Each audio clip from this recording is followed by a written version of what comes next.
From now until 11, I have the pleasure to moderate an institutional panel with representatives from the United Nations Economic Commission for Europe, European Commission, DG Clima and DG Move, the World Road Association, and the European Union Agency for Railways, who will present the latest on policy and regulations at European and international level in the field.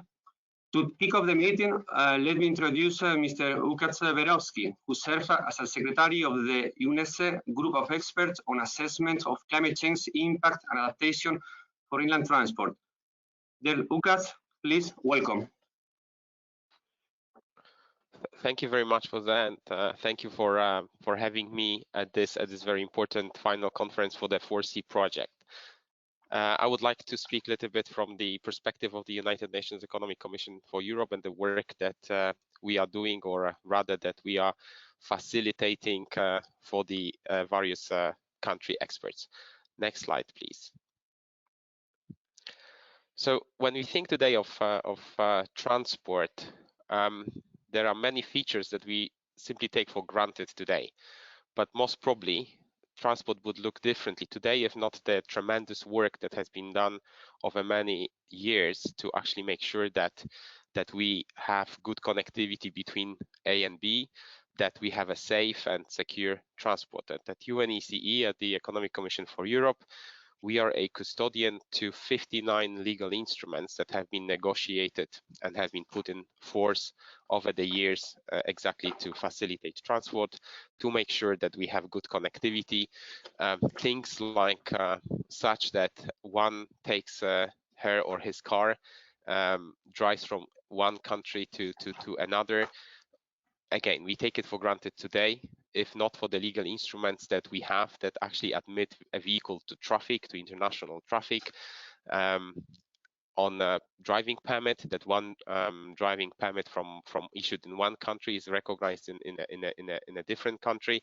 We would possibly have a different transport today if not for all this work. Next slide, please.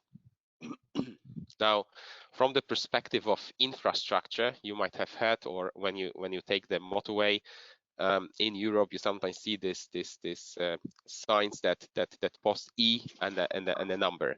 That actually comes from one of the 59 instruments, legal instruments.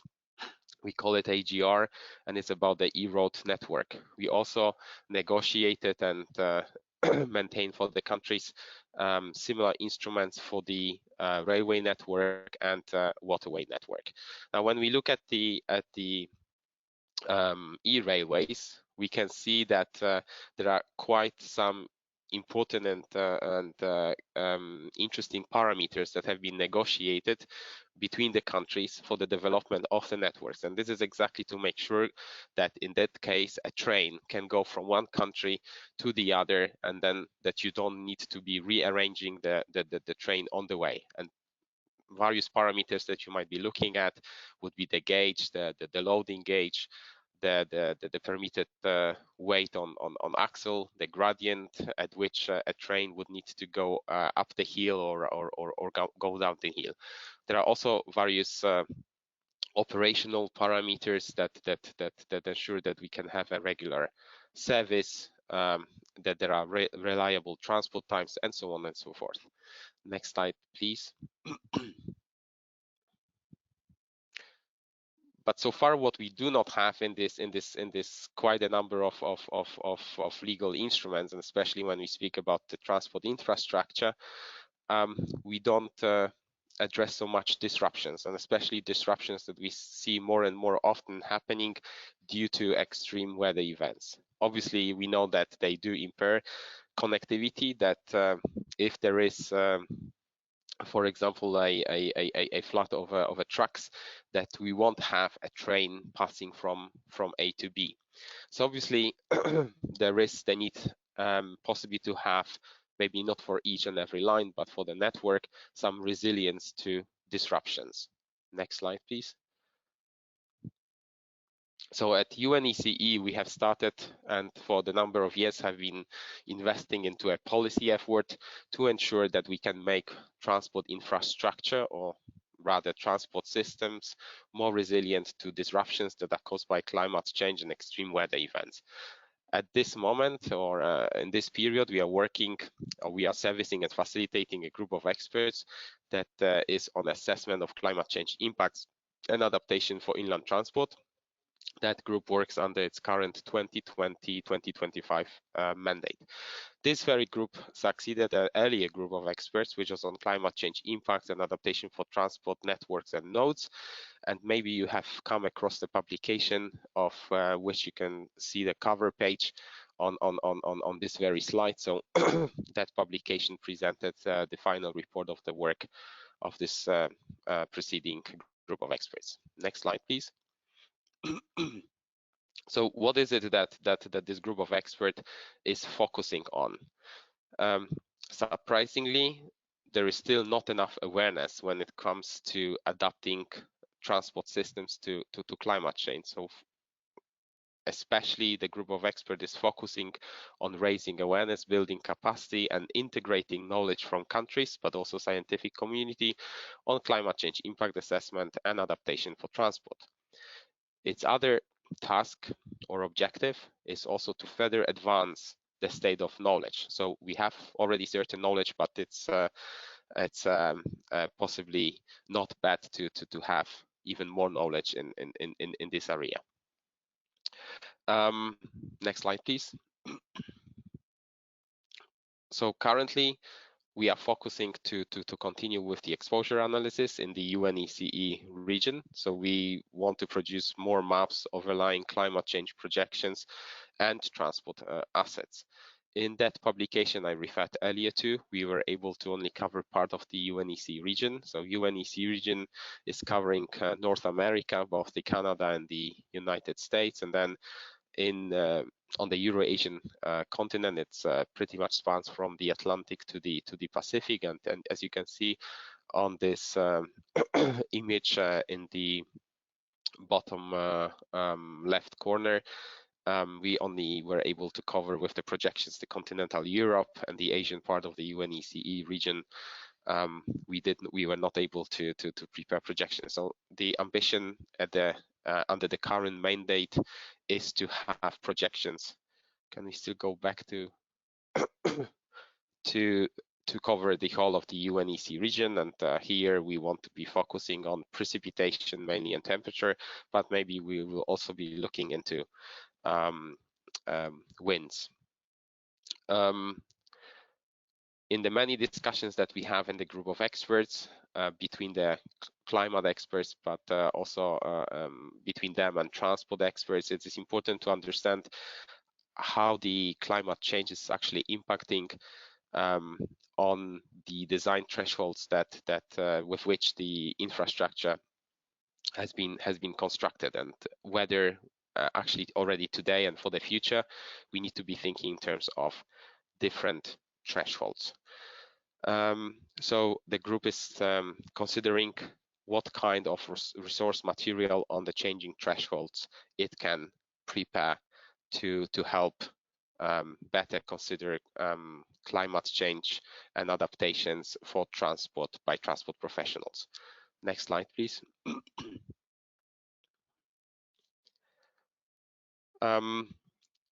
Obviously, with the exposure, the next step, the sensitivity analysis, so the changing thresholds. So here, the understanding whether we need to be adapting the design parameters, whether what the projections are showing and telling us whether we will have many more weather-related incidents in the future if we keep the parameters, the design parameters, as they have been actually defined number of years ago, or whether we rather have to adjust them, and so that to ensure that we will limit or the number of incidents, climate related or weather related incidents in the future. Also, the important work that the group is undertaking is on assessing the criticality of the transport assets. So pretty much not each and every road or railway line is equally critical or equally important. So here is the idea about understanding with what criticality indicators we can be assessing what should be the prioritization for adaptation on the network. Next slide, please. In the context of changing thresholds and understanding how to adapt the infrastructure to the changing conditions, the group of experts is also looking into the aspect of creation of a database with straightforward adaptation measures. Maybe that could be something that will be measures for typical hazards for selected assets. But this is a work that is still at the early stage, and it's more exploration of what is out there, what are the gaps and how to address those gaps. Next slide, please.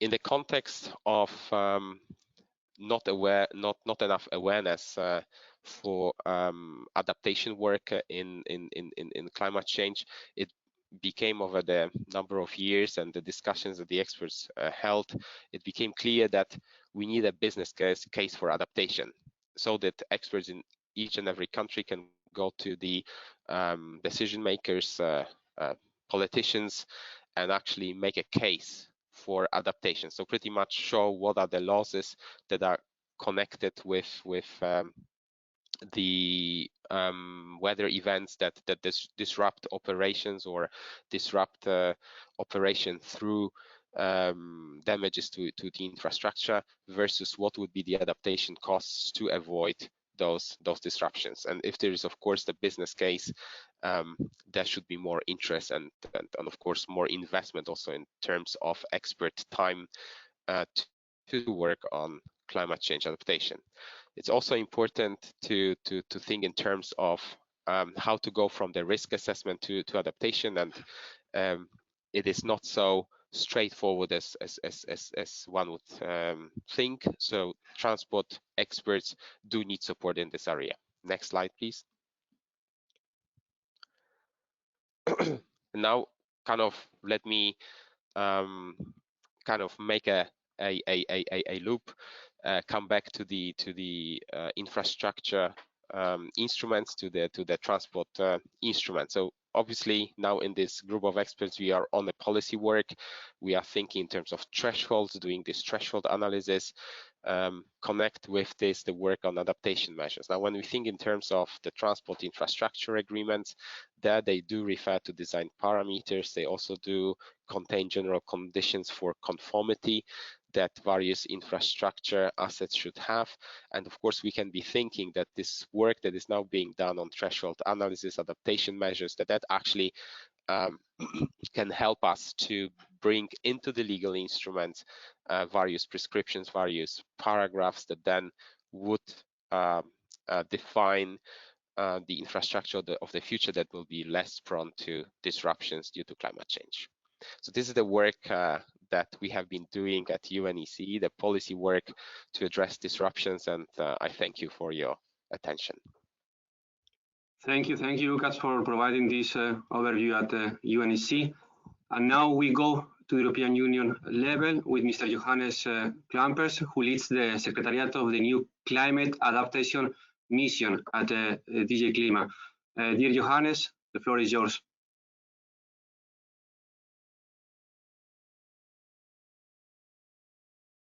The mic.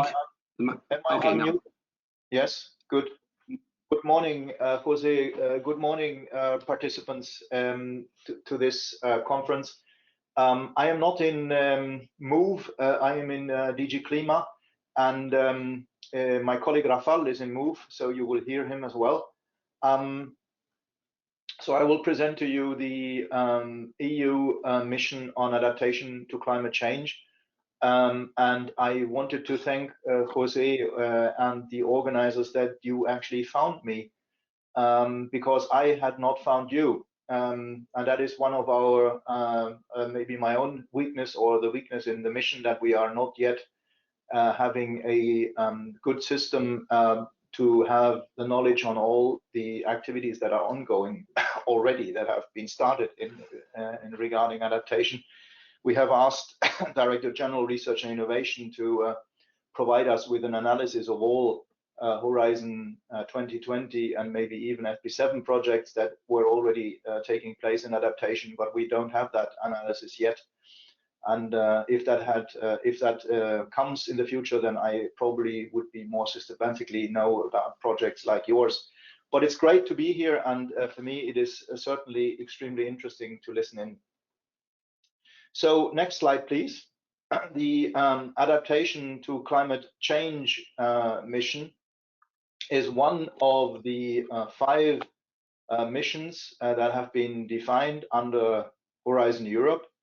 Missions are a new feature in Horizon Europe. I mean, it has not existed in any previous framework program. And there are a number of elements that are distinctive for missions compared to other instruments in Horizon Europe, but I don't go into this now here with that presentation. 4 of the 5 missions are related to the objectives of the European Green Deal. So climate neutral and smart cities, restore our ocean and waters, soil deal for Europe, and then the adaptation to climate change. Now, that mission, the adaptation to climate change, has taken a focus on regions. That has advantages, and it might also have disadvantages if one looks at transport infrastructure, for example. So the decision was made. That was also the advice of the mission board of that group of external experts that advised the Commission on designing the missions, that we should focus on regions because many adaptation measures need to take place, analyzed, decided on a regional or even sub-regional local level in certain cases. So the mission has a structure that tries to help or tries to support regions on 3 levels. The first level is the better understanding, the managing of climate risks, the actually identification of climate risks on a regional level, so a higher granularity. So we are not talking here about the national risk assessments that exist actually in all European countries, but usually they are not precise and they don't give indications on in what in a region needs to be focused on. And as you probably all know, because you are working with transport infrastructure, the risks do not only depend on whether you are in a region that might have little water or too much water, or where there's a high risk of increasing temperature beyond what generally increases already. The risk also depends on how well prepared a region is and whether in that region there are particularly vulnerable groups, but also vulnerable infrastructures. There are obviously regions in Europe where there is not many infrastructures, and in other regions there are plenty and very crucial ones. And we have seen that with the last the summer floodings in Germany, Belgium, the Netherlands, and there were even also flooding elements in a couple of other countries at the same time. That I think still today there is one of those motorways in Germany not yet fully put into practice, into functioning again, which was damaged after this flooding. And there has been railway incidences as well, which in previous floodings of the Elbe system, where actually the railway dysfunctioning was a higher cost actually than the actual repair of the damages that was done by the flooding. So it is important, and the analysis of what to prepare for is quite incomplete in most cases, and so that is the first level that we would like to provide help for. The second is then to provide regions that know already or that have defined where their main risks are, to help them designing a roadmap to become resilient. And the last level would be to actually then act on becoming resilient by large-scale demonstration activities. These demonstration activities can be technical in certain cases, and if there is, for example, a strong element of infrastructure involved, critical infrastructure, then probably there are technical elements to it. And it might also, demonstration might also encompass other elements like organizational changes in a region, like disaster preparedness, like regional planning, changes to regional planning to affect to different definition of spatial planning and so on. So that it can be a combination of things. Next slide, please.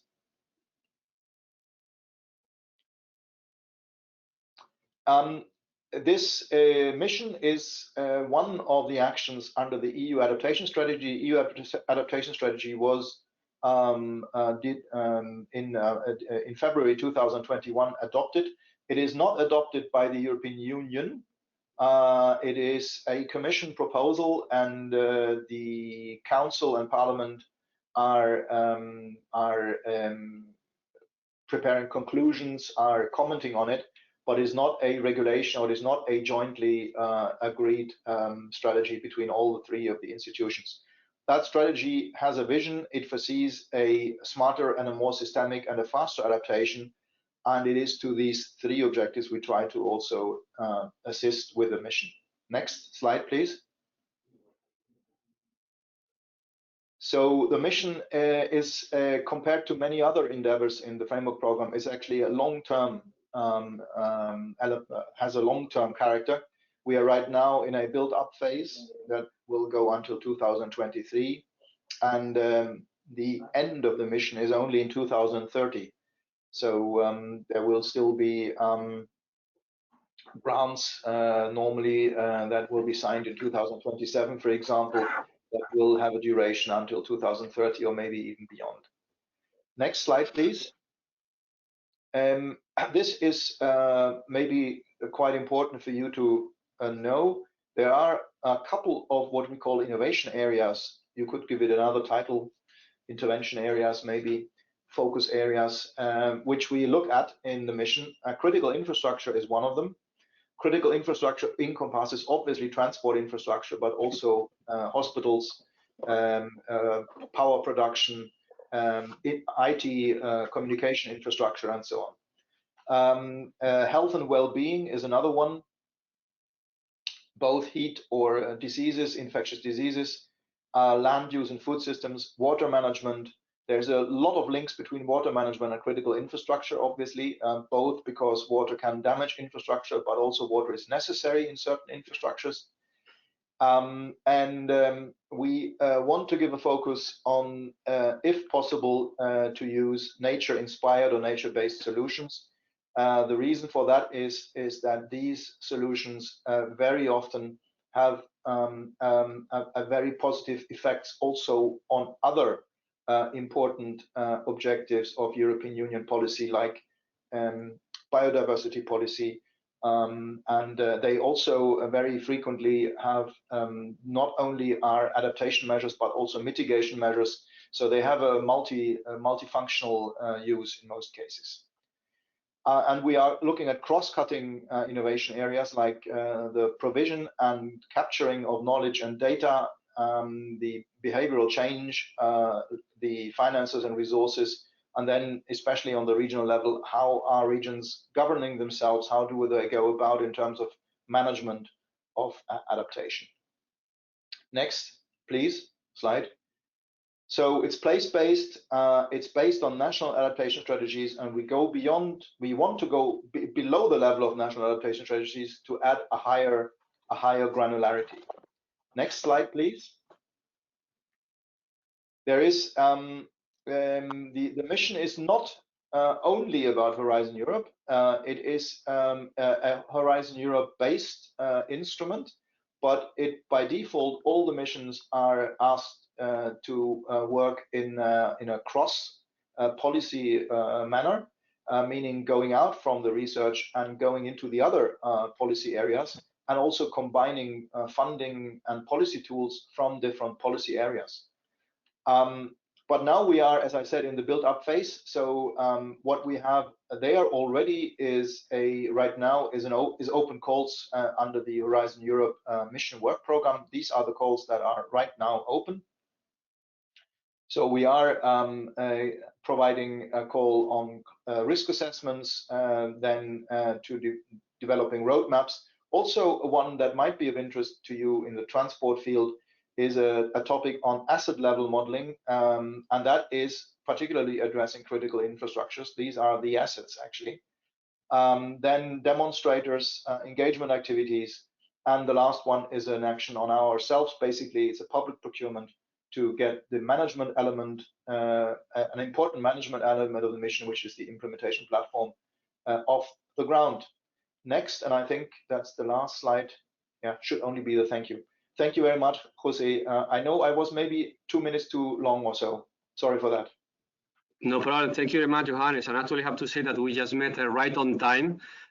We just giving the possibility to offer a great overview about the new actions that have been launched a few weeks ago. And we encourage everybody to apply for the coming calls that I think are very, very interesting, because we will discuss later, but especially for the involvement of different actors like the regions. And thank you, Johannes, from DG Klima, actually. So we go to our next panelist, is Rafal Stanecki. He is working in another DG, in a DG MOVE, dealing with transport and mobility, and concretely he's dealing with research and innovation. So he will provide us another perspective of the infrastructure resilience, and he will speak as well about the latest policy actions, including the revision of the TEN-T regulations. There, Rafal, the floor is yours. Thank you. Good morning, Jose. Good morning to all the participants. Thank you for inviting me to this conference. I would give you complementary information to what Johannes said. I will start with European Union policy level concerning climate change, climate adaptation. Then I will go to the level of mobility, so the DG MOVE, where I will look for particular initiatives which impact the infrastructure. Then I will mention about research innovation, which is underpinning this policy objectives. So let's start with the first slide. I would start with the reason what EU is doing in the climate change and climate change adaptation is European Green Deal. It is a commitment to reduce greenhouse gas emissions by at least 55% by 2030, and finally to become a climate neutral continent by 2050. It is also connected with investment in green technologies and protecting the natural environment. Climate law is the actual legislation part which is implementing the European Green Deal. And already mentioned by Johannes, EU strategy on adaptation to climate change to make Europe a climate resilient society by 2050. Next slide, please. I think we can skip this slide because it was already presented by Johannes. Let's go to the, yes. I would focus on infrastructure resilience aspects in the strategy. So there are two actions very pertinent to transport infrastructure to enhance adaptation-related knowledge. It is about modeling, risk assessment, climate-related data, and the second action on reducing climate-related risk, on climate-proofing guidance, risk assessment, disaster prevention management, climate adaptation standards, and resilience consideration in construction and renovation. Thank you. Next slide, please. As we are still in the infrastructure area, the strategy actually mentions infrastructure, and it says that it pays off to have a climate resilient infrastructure. An example is given that an upfront cost of 3% of a project cost results in a cost benefit ratio of about 1 to 4. So this is very important aspect. Next slide, please. The commitment at EU level translates to the commitments at particular areas. So in the area mobility and transport, it is DG Move. And when we look into the infrastructure, impact on infrastructure, we have to mention sustainable and smart mobility strategy of the DG Move. There are 82 initiatives in 10 key areas with objective of greening the transport, digitalization, improving its performance. So very wide range of objectives.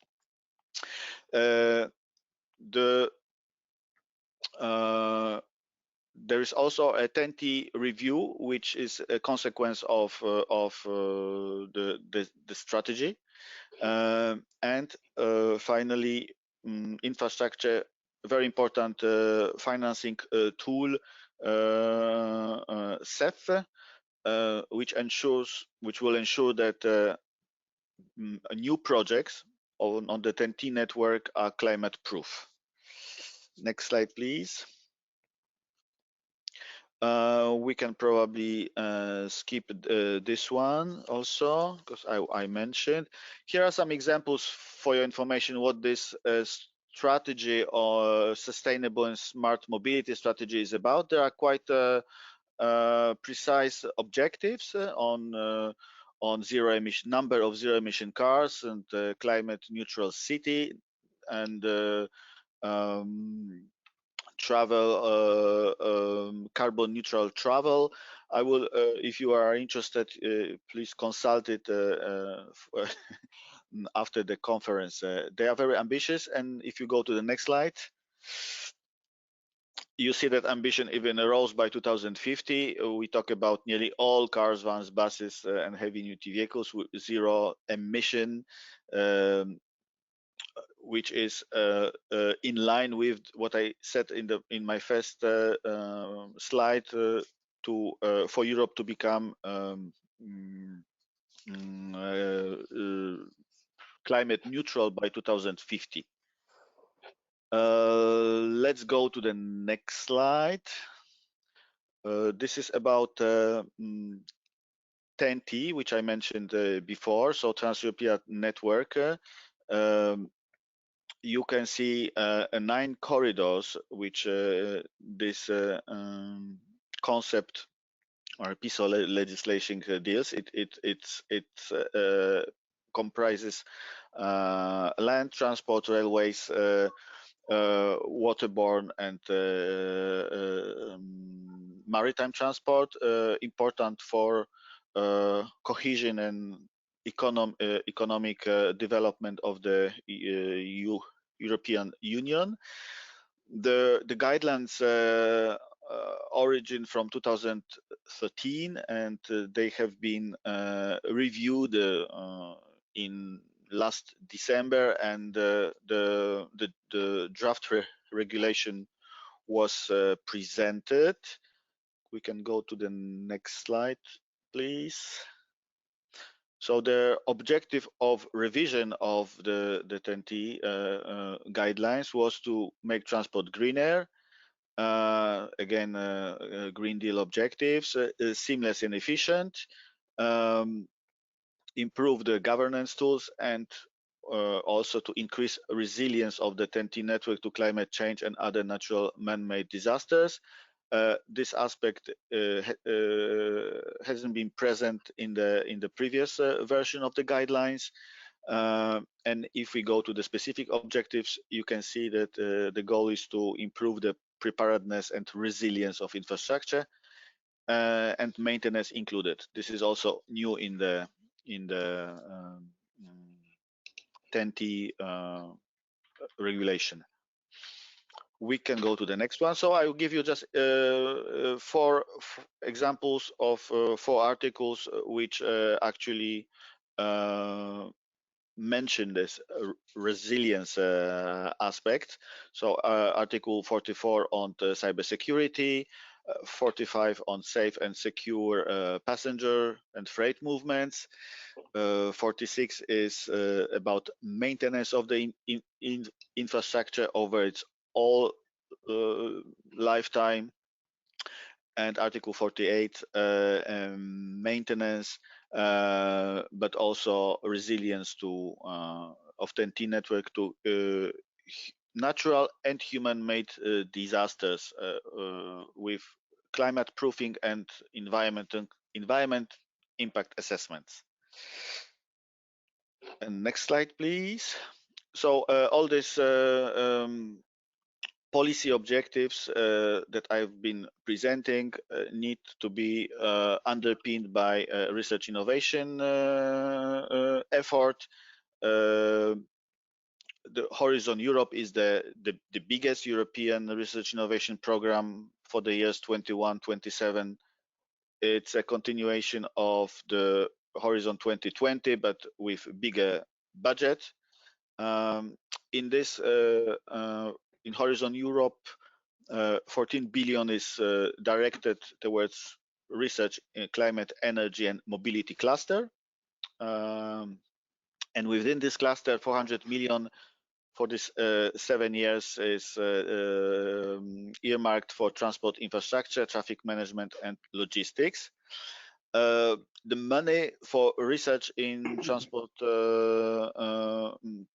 infrastructure resilience is also in partnerships. Rail partnerships is very pertinent. Also building infrastructure, building partnership and CCAM pertinent. Johannes mentioned missions, so there is 1.3 billion for missions, and climate adaptation, which was presented by Johannes, but also cities mission plays important role in this in financing.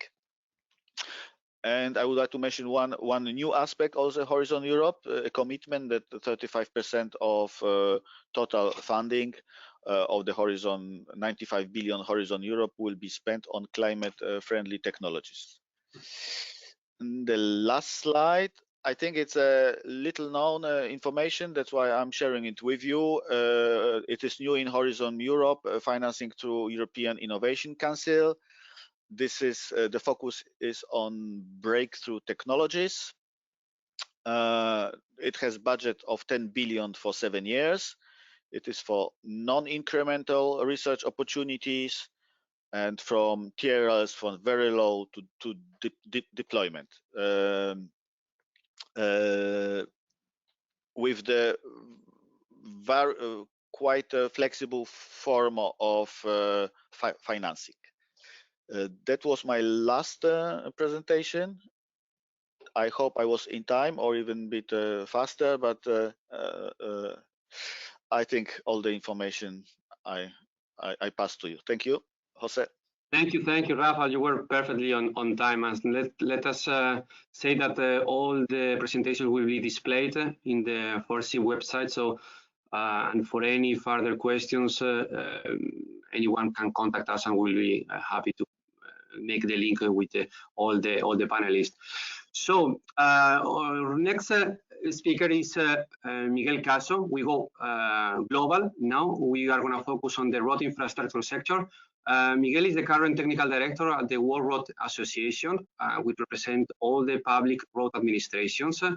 Actually, he's as well coming right on time because his organization, PIARC, just celebrated the 16th World Winter Congress in Canada and has focused on the service and the resilience. So, there, Miguel, so you can provide us the latest on the topic. Thank you very much, Jose, for the introduction, and thank you to this FORESEE project to invite PIARC to this final conference. PIARC has been part of the stakeholders reference group for this project, and well, we will go into the project later, but we are very happy with the results of the project. So I will present the PIARC's approach towards a more resilient transport infrastructure. Next slide, please. Let me introduce PIARC in one single slide. Maybe you are not all familiar with it. So PIARC is the World Road Association. We were founded more than 100 years ago in 1909 as a non-profit, non-political association. And our goal is to organize exchange of knowledge on all matters related to roads and road transport. We gather 124 member countries, as well as regions as members, groups, companies, and individual membership. We have created the first global forum for exchange of knowledge, policy, and practices on roads and road transport. And how do we do that? Well, through the mobilization of the experience and knowledge of 1,200 experts from more than 80 countries that the member countries nominate in our 25 technical committees and task forces. Next slide, please. I will present two aspects very quickly in this presentation, and I'm happy to provide more deep knowledge as Jose mentioned by email. First of all, I want to present a little bit the outcomes of the 16th World Winter Service and Road Resilience Congress that we held 2 weeks ago, virtually with Calgary and Canada. Secondly, I would like to focus on one product, which is the road resilience and climate change adaptation. And thirdly, I would like to approach the increased resilience by transversal cooperation, particularly in the new road-related data and how to use this data and in the multimodal approach. So we held our 16th Winter World Service and Road Resilience Congress 2 weeks ago with Transport Canada and Calgary. We have been organizing Congress for more than a century, and half a century ago we decided to have two, a little bit like in the Olympics. They happen every 4 years, and we decided to go for the summer one, if you want, the general one, and the winter one. After 50 years of winter one, we decided we want to make this Congress relevant to all member countries. And we needed to find a topic that it was relevant to everyone and that everybody could contribute. And after assessment, we choose resilience. So this is the first time we include resilience into the winter service, and it was a clear success in terms of the call for papers and the abstracts and papers received, in terms of the numbers of sessions, in terms of the interest of the delegates. What we presented inside, you have it over there. We have several technical committees contributing to this resilient theme. Technical Committee 1.4 on climate change and resilience of the road network. 1.5 about enhancing resilience of disaster management. 2.4 road networks operations to increase resilience, mostly through ITS. 3.3 incorporating resilience to asset management. The task force 3.1 about security and resilience. It was both physical security and cybersecurity. 4.1 resilient pavements. 4.2 resilience of bridges to climate change and to seismic events, both of them. 4.3 increasing resilience of earth structures to natural hazards, and 4.4 increasing tunnels resilience considering safety and availability. And you have, for most of them, sorry, we can go just one back and finish. For most of the subjects, you have a technical report, which is available for free in our webpage. You just need to register and it's for free. You have 2 examples over there. And just now, next one, please. In the same Congress, we organized PIARC Awards about all the topics presented. We had 5 categories of prizes. We had one dedicated to resilience. This is the one I want to mention. The paper was called Increasing Resilience of Earth Structures on Roads in Northern Spain, Lessons Learned in the period 2011-2018. It was produced by the Spanish Ministry on Transport.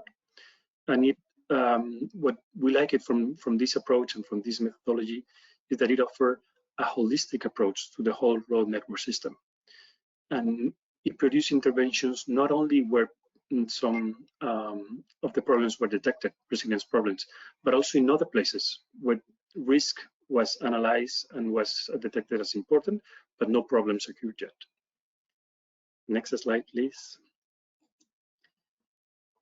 let me move to the second point of the presentation, and this is about a product that we have produced for a long time now. We have three versions of the same product. The first one was published 10 years ago, and it's the International Climate Change Adaptation Framework for Road Infrastructure. The idea here is to support member countries to increase resilience of the roads network against climate change. And it includes several aspects. It may be an echo of some of the objectives and actions that already mentioned Johannes from DG Climate and Rafal Stanecki from DG Move. But here they are. First of all, provide a framework on legal, regulatory, and institutional measures. Promoted other transport. We understand that multimodality is essential to resilience. Introducing new green technologies, because as mentioned before also by some colleagues, it not only adapts to climate change, but it mitigates climate change.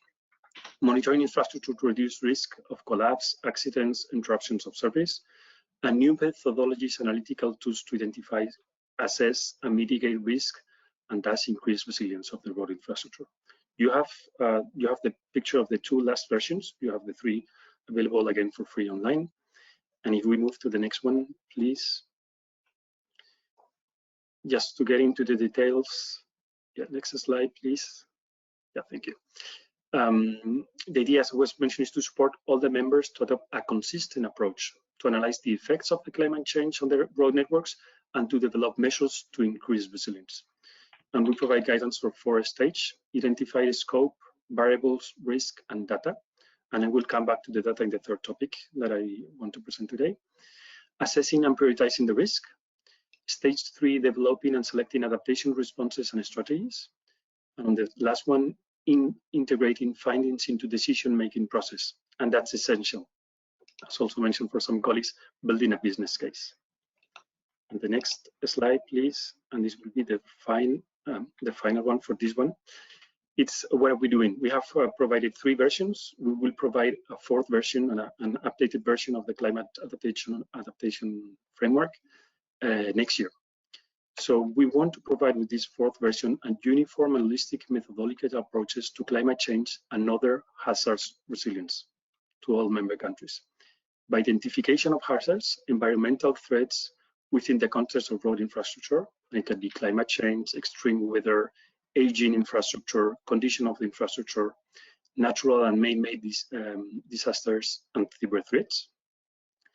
Assessment of approaches to increase resilience, and then, as mentioned before, making the case, as Lukasz Wyrowski from UNECE mentioned, identifying the economic, social, and environmental aspects of resilience measures. This is critical to convince decision makers and politicians to move on resilience. Next slide, please. Now on new related data and how to use it. I think we are all aware there's much more data than 10 years ago, or even 20 years ago, or even 5 years ago around infrastructure, because we have connected and autonomous vehicles, because we have a smart infrastructure, because we have smartphones. So we are providing guidelines on how to use this data to increase the resilience of the infrastructure. To increase the resilience of the infrastructure, for instance, with the use of the connected autonomous vehicles sensors. Here, the principle is if a vehicle is measuring something which is relevant for the vehicle, it may be also relevant for the road. So let's look into it. And also increasing the relationship of the operation. And here I bring an example shown in the Congress 2 weeks ago of how friction alerts from the connected autonomous vehicles during the winter service can support road administrations to intervene. For instance, Traffic Record, the transport administration in Sweden, is monitoring those alerts, and they have to intervene within 10 minutes after the first alerts, because they have understood that within 30-90 minutes after those alerts, there is usually accidents with cars getting out of the road, as you can see in the pictures. The principles of how to use this data, and I'm doing this very quickly, but you can find a full report in our webpage, is to share the data and reuse the data. Having good data, homogeneous data, it's a lot of work and time and sometimes money. So before collecting something, watch out if there is somebody has already collected and you can use that data. And secondly, if you have done the work to do it, please share it with everyone. Regarding the ownership, there's a lot of discussions over there. Our principle there is, if it's your device, then it's your data. And then you're accountable for it and responsible for it.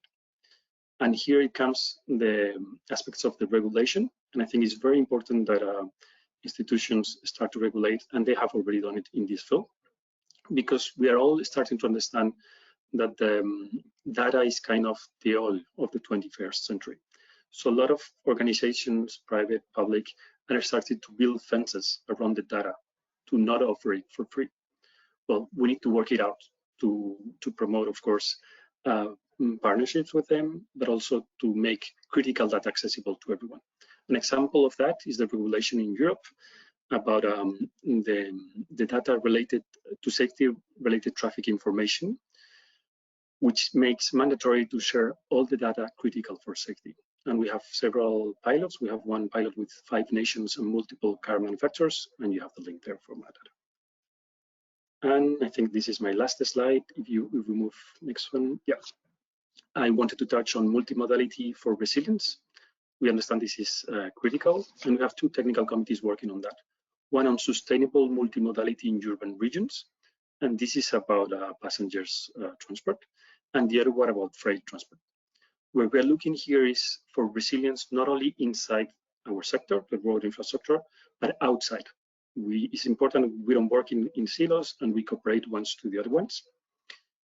Well, the 2 basic outcomes could be that we needed to do an intelligent use of the road infrastructure in urban areas because the place is limited.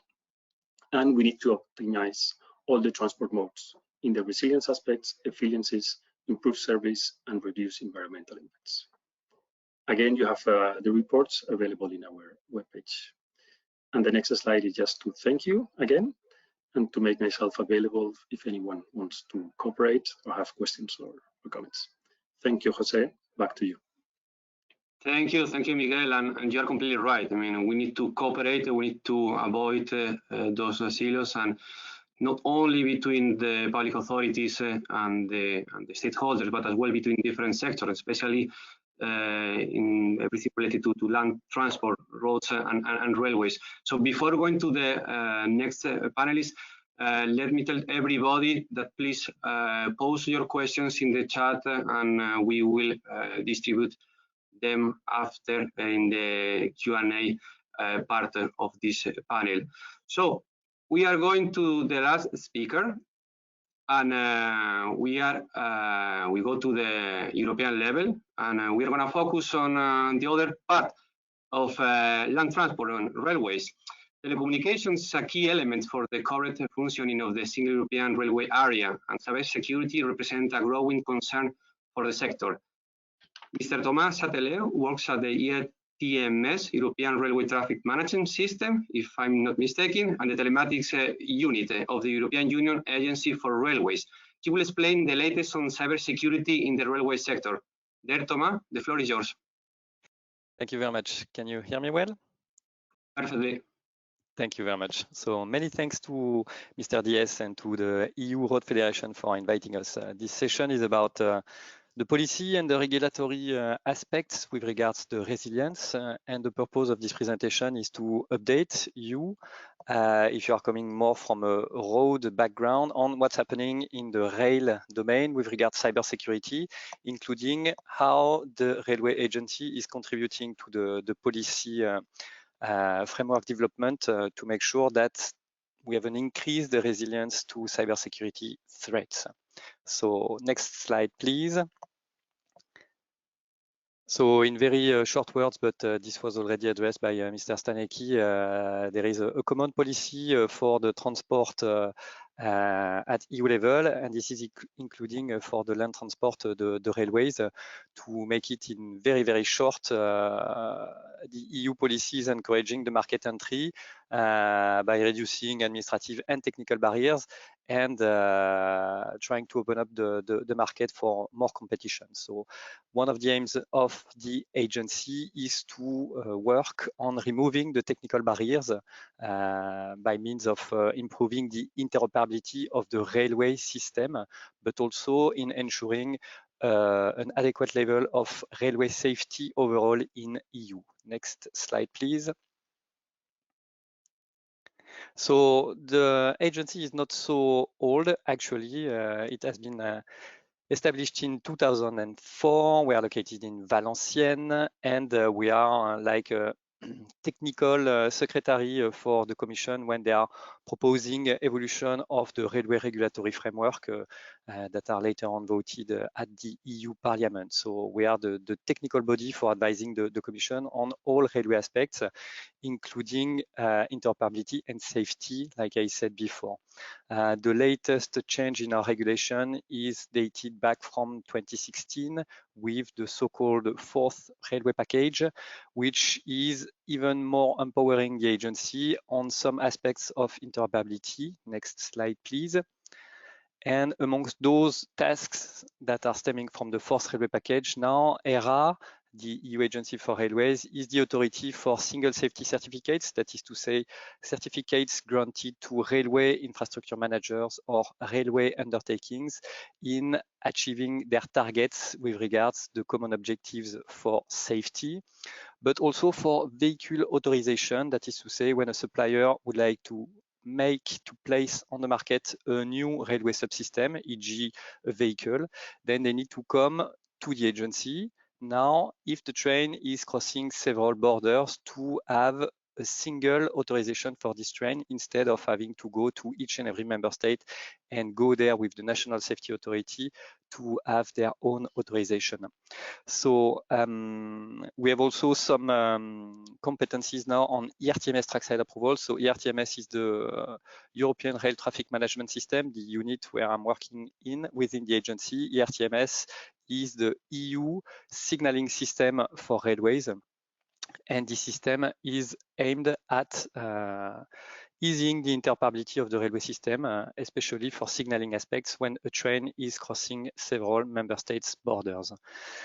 In addition to those new tasks stemming from the fourth railway package, we are still contributing on the technical level for defining two main deliverables. So the first one are the technical specifications for interoperability. So here we are talking about interoperability requirements of the railway system.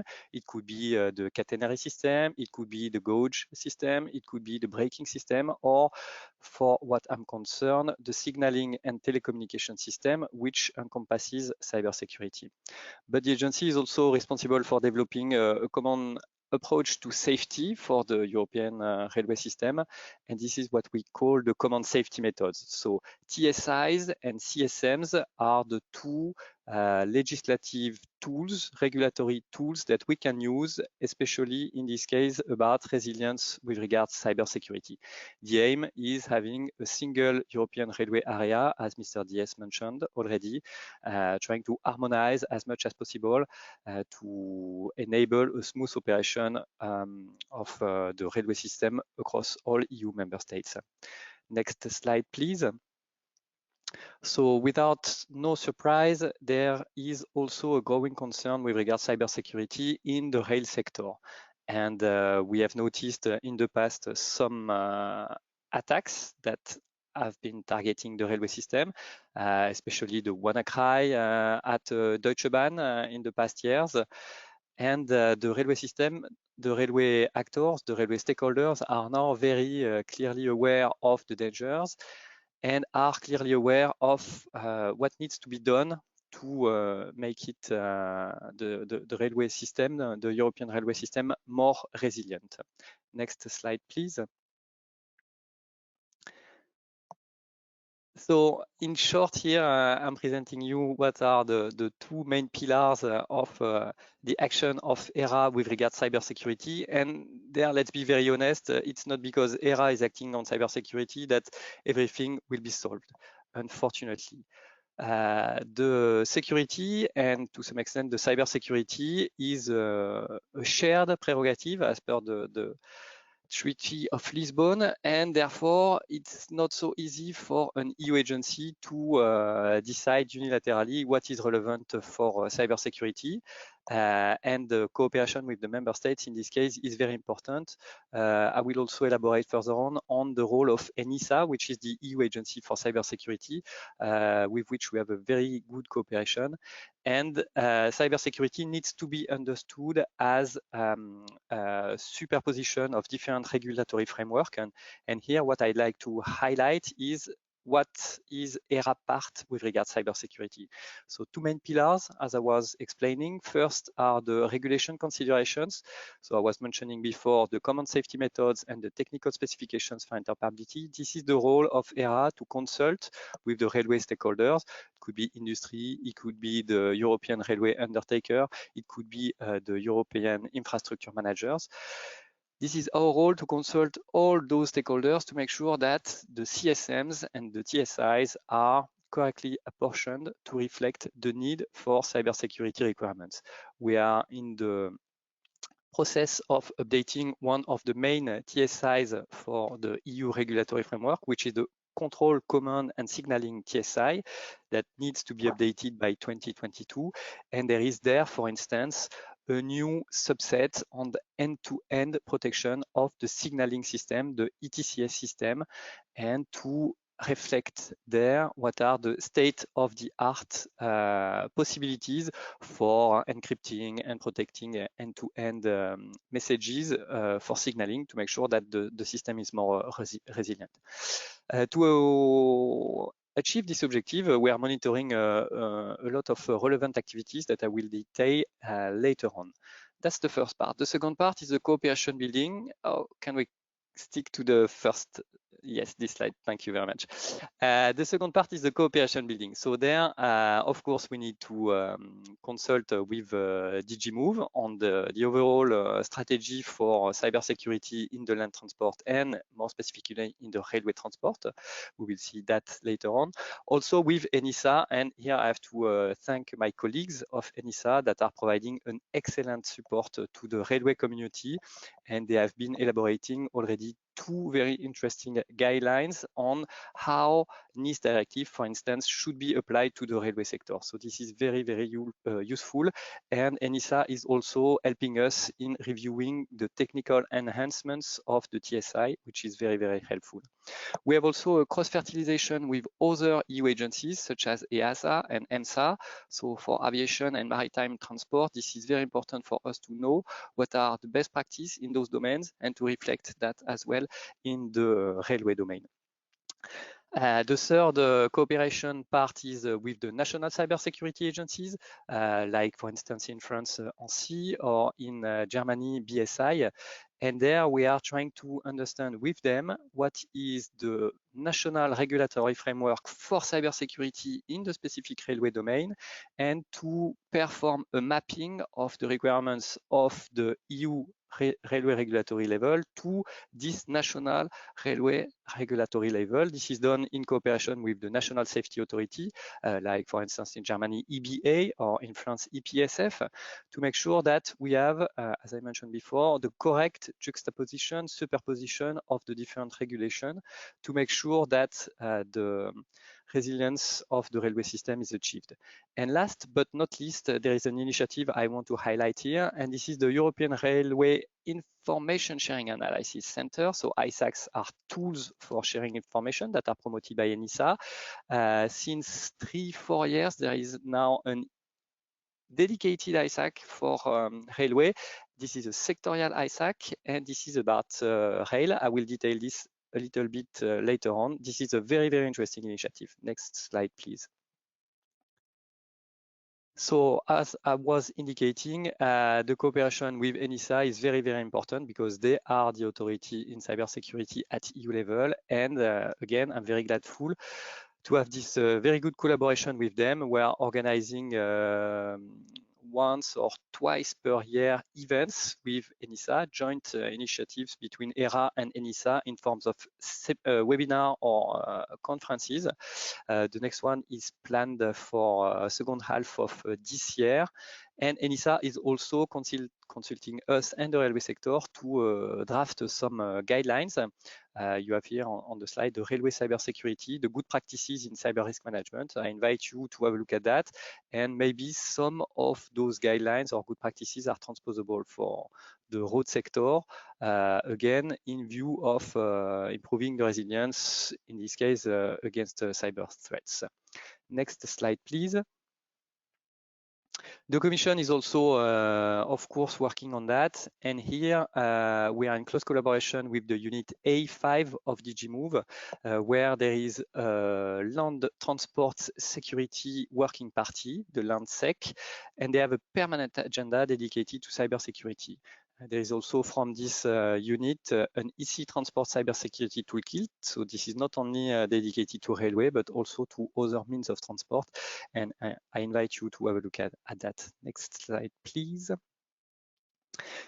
So amongst the initiatives, and I will conclude with those initiatives that we are monitoring closely. Among those initiatives that are very interesting for us, the main one, I would say, is the one from Senelec. In the Technical Committee 9X, Working Group 26 has been established 3-4 years ago, and they have been developing a new technical specification, the 5701, Railway Applications Cybersecurity. And there, this is the first step, this is the milestone in introducing a consistent approach for risk analysis methodology and also some recommendation for cybersecurity within the railway sector. For those of you who are familiar with cybersecurity, you know the famous IACS, sorry for my French, IACS standardization regulation. And here the 5701 is a declination in the railway sector of this famous IEC standard. And this is very, very interesting because so far the railways were going from the industry in independent path, or also for infrastructure managers in implementing their own methodology for risk assessment with regards to cyber risk. And here, this technical specification is really offering a consistent approach, and that's very good. From AC, we're also monitoring what's happening in the Technical Committee Cyber, which is here, I believe, also interesting for the road sector, because, for instance, you have a technical report on what does it mean implementation of the NIST directive. So that's indeed very, very interesting for everybody, not only the rail sector. We are very lucky in the railway sector because we are benefiting from Shift to Rail and now the new joint undertaking Europe's Rail, where an innovation program is dedicated to cybersecurity, developing a security by design system, developing protection profile specification. And this is very helpful to nourish the technical specifications for interoperability. Next slide, please. And then the two last initiatives I wanted to talk about is a platform from UIC on cybersecurity solutions, so a practical solution from for cybersecurity. Very interesting as well, because they are sharing innovative solutions that can be helpful for the railway undertakings or the infrastructure manager, and having a dialogue with the industry. But most importantly, I want to highlight the importance of the European Rail ISAC. So this ISAC I was mentioning before, where almost 50 members under the lead of strong infrastructure managers from France, Germany, Belgium, and the Netherlands are having meetings very often to share best practices, to discuss common vulnerabilities. For instance, if you are the Belgian infrastructure manager implementing a specific version or product of a specific supplier for railway signaling, if you know that there is a criticality with that, this forum here, ISAC, is the best place to share this with the other infrastructure manager that you would know have exactly the same product. So here it's complicated to establish because there is the notion of trust between the members, and we know in a competitive system this is not always evident or obvious, but here we have to congratulate here ISAC because they managed to establish this platform, and this is very, very useful for all the members, all the stakeholders, to be able to trust each other and to discuss potentially common vulnerability, or at least to share best practices. With this, I'm concluding my presentation. I hope I was able to give you an adequate snapshot of what's going on for cybersecurity in the railway domain and how this can contribute to the resilience of the railway system. Back to you, Mr. Diaz. Thank you, Thomas. Thank you, Mr. Chatelet, and thank you, colleagues. So we have now a full picture of the situation. We have the overview of the two legs of the land transport, both railways and roads. We have the latest as well on policy and regulations from the European Commission. We have a description of the new EU mission, and we have as well the group of experts at the UNECE. So let me start the Q&A with you, with Lukasz. The group of experts has been mandated, among other tasks, to develop and populate a database on the adaptation measures for transport assets. Could you please explain some of those adaptation measures? I mean, about its effectiveness and about the cost, about its implementation? Yes, thank you, Jose, for this question.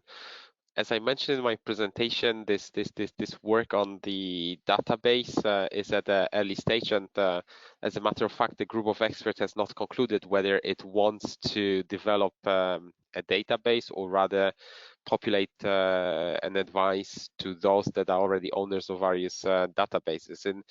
In any case, the discussion that we are having is exactly about the measures that should be included, that they are linked with the risks that are assessed, and also that these are effective measures. Now, the big question is how to assess whether a specific measure is effective, and here I think I would like to refer to this good work that was done under your project, and I think in the guidance that you have, what you refer to as D1.2 on the setting of target levels of provided service and the calculation of net benefit. So pretty much thinking in terms of how much money one would be spending and what is the benefit from it. I mean, in the end, it's not all about spending big pots of money.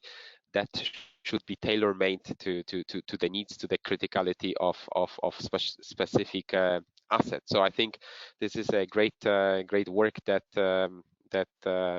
you delivered under this project, and clearly this is something that in the group of experts you would want to follow up on. Thank you.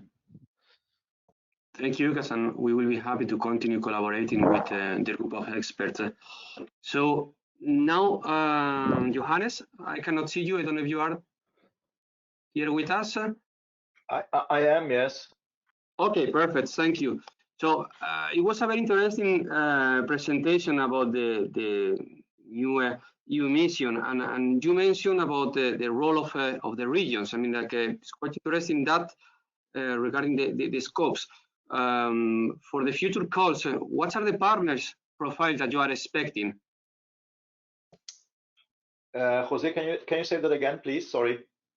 Yes, my question was about the scope of the future calls. Which are the kind of partners that you are expecting? And as well, you mentioned about the communities. You mean communities means like public, private stakeholders, associations of citizens? Yeah, thank you very much, Jose. That is indeed an important. It's a very good question, because the term communities, we have actually chosen it on purpose in a very it's a very open term. What we understand by it is actually it can be entities that are a regional entity, so below a regional level, so what normally would be considered a municipality, for example. But it can also indeed be non-regional communities, meaning associations of citizens. It could be associations of professionals. It could be a railway transport association or something, or like this. It could be association of companies. The only thing that what is required is that it is a legal entity, so that it can participate in Horizon Europe. So we are here thinking of communities as a regional, but also in a non-regional meaning, and we did that on purpose.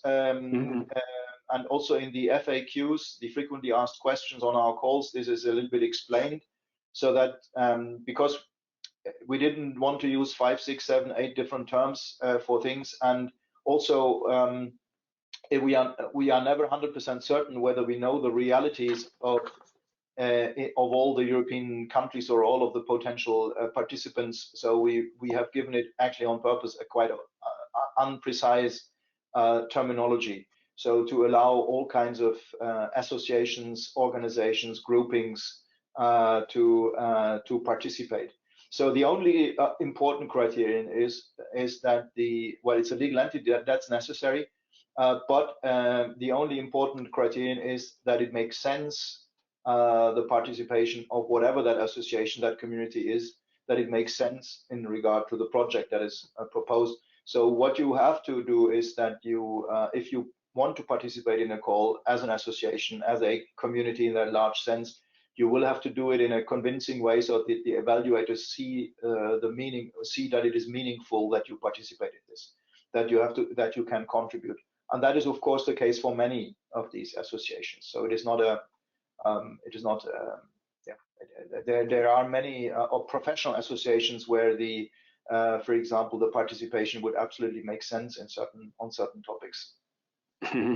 Thank you, and I believe that everything is in the website of DG Klima. Everything in detail. These kind of FAQs, they are actually on the normal site when you go to get information on calls for Horizon Europe. So we do not have information on this on our own Klima site. When you go to the Klima site, links to the Horizon Europe site. So right now in the mission, we have only the Horizon Europe calls that are open. We are in the process of developing more activities in the mission that also go beyond Horizon Europe. We will have, and that might be interesting for you as well, I should have maybe had a slide on this.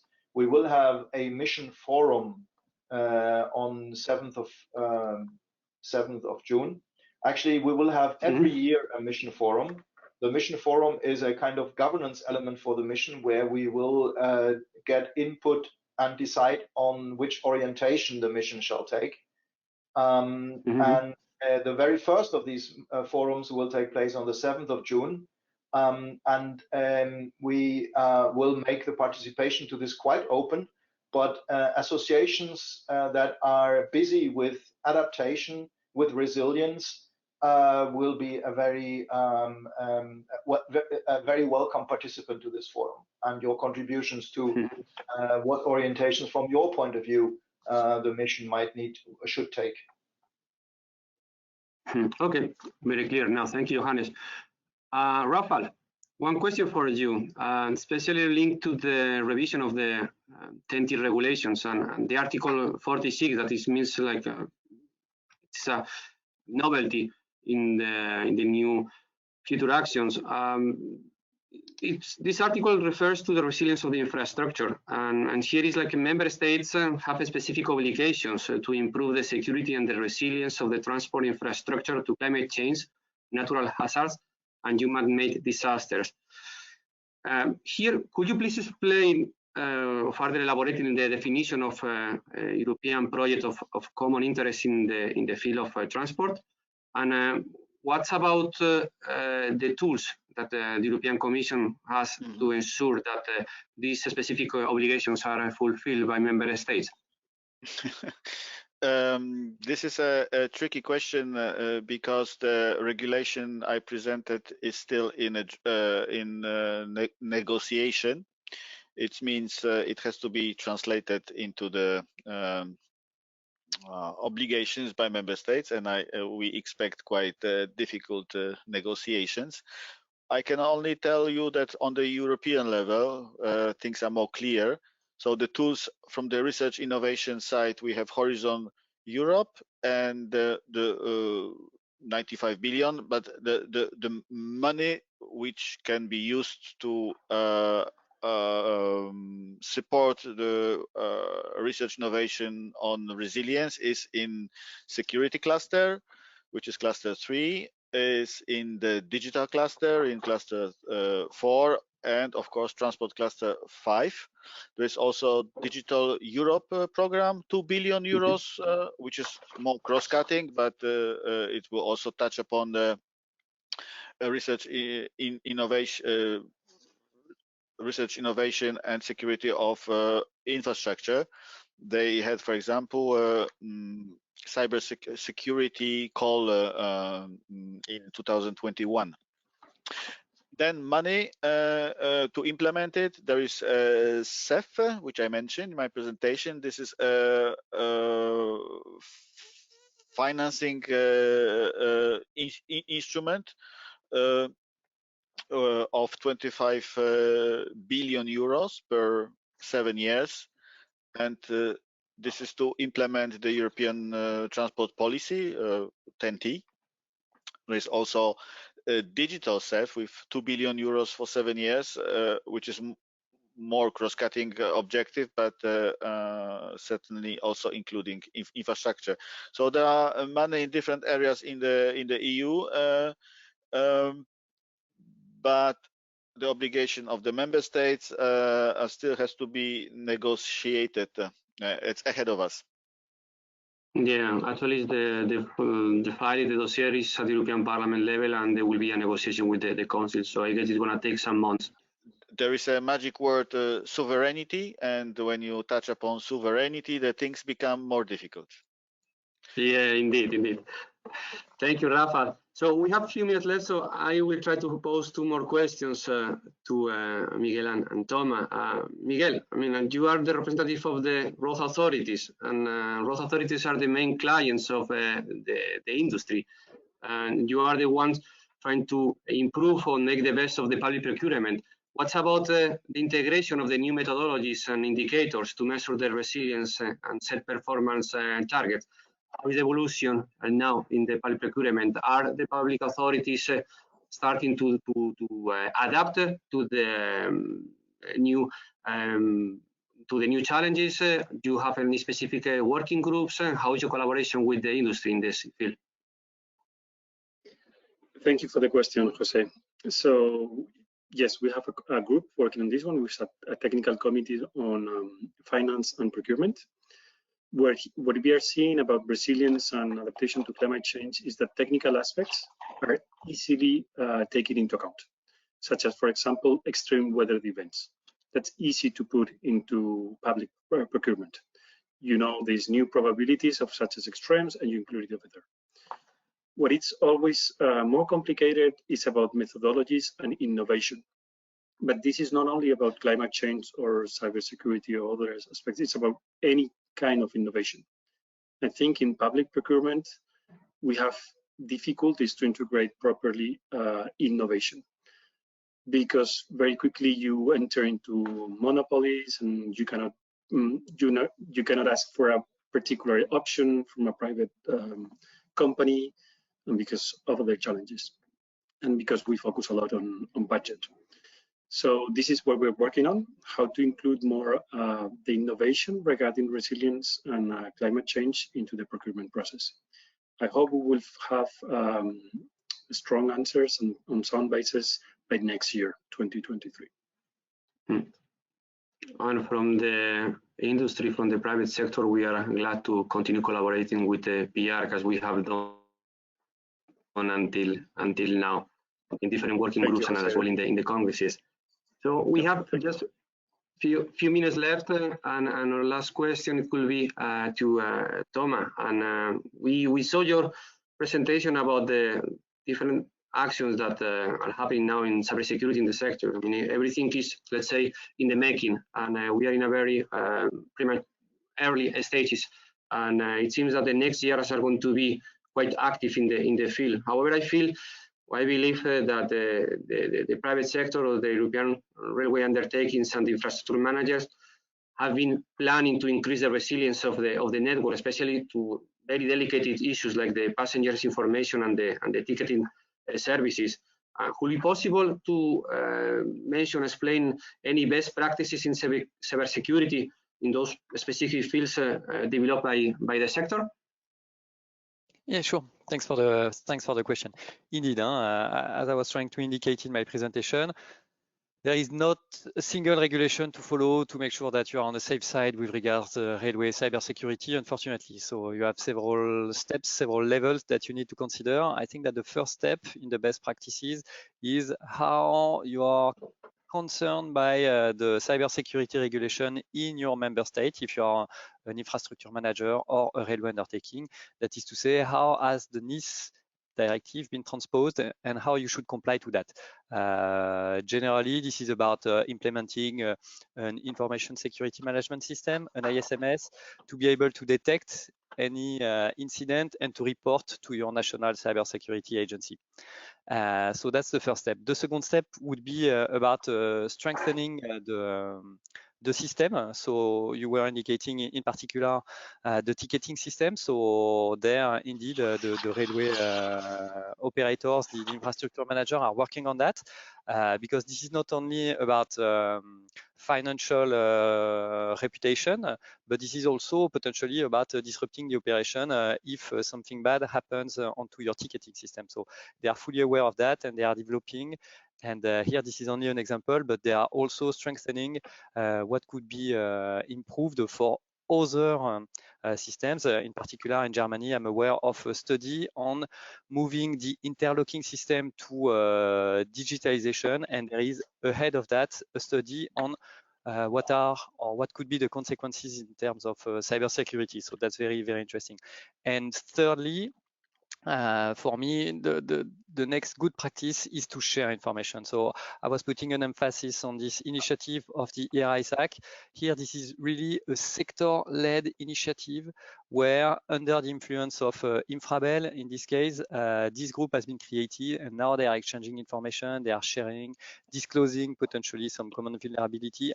I think this is a very, very good example that needs to be followed by other sectors because if you are aware, then you are ahead and potentially you can try to block or to mitigate tentative of cybersecurity incidents targeted at your network.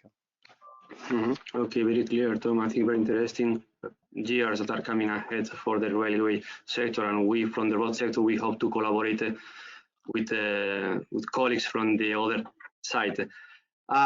So colleagues, Lukasz, Johannes, Rafal, Miguel, Thomas, thank you very much for being with us today and for explaining the latest on the topic.